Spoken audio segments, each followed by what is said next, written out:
So there's a new Children of the Corn movie streaming right now on Shudder, and is it better than the 10 sequels and remakes that we've already had?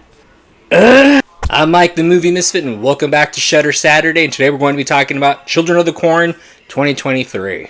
Children of the Corn was shot and filmed in 2020, and due to the pandemic and other issues, the film was shelved for the last 3 years. This time, the Children of the Corn does not take place in the small town of Gatlin, Nebraska, and Isaac and Malachi won't be joining us either. Sacrilege! Down on your knees, heretic! This time, this story takes place in Rylestone, and he who walks behind the rows picks another child to lead them, Eden.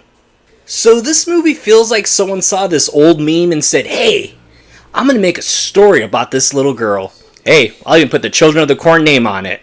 The film feels like it's just about a bunch of kids making faces at the camera because these are some of the most unthreatening kids I've ever seen in a horror movie. The adults in this film were just vessels that were doing stuff like this. Look, I'm bleeding! Like seriously, this movie would have only been 20 minutes long if the parents would have just done something like this. Like, come on, seriously people, this movie would have been exactly like this. Seriously, Bert from the original film did more in this scene than any of the parents in this new movie.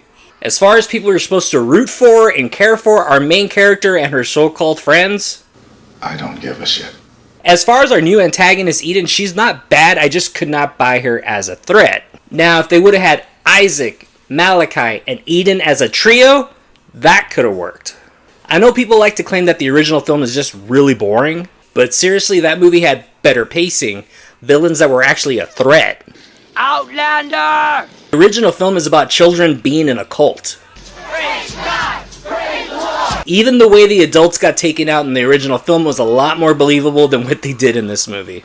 Due to things like lack of budget back in the day, a lot of studios relied on less is more. So we never really saw He Who Walks Behind the Rows. But in 2023 we do, and I'm just gonna say, this movie has some really weird and choppy edits that don't make a lot of sense. But I will say the overall quality look of the film is pretty good. So if you want to have like a not so good remake double feature, I would check out Slumber Party Massacre and Children of the Corn, which are both streaming right now on Shudder. I'm Mike, the Movie Misfit, always giving my honest but fair opinions. Did you see this movie? What did you think? Leave a comment below and hit the follow button. And this latest not so great Stephen King remake has inspired me to read the short story also.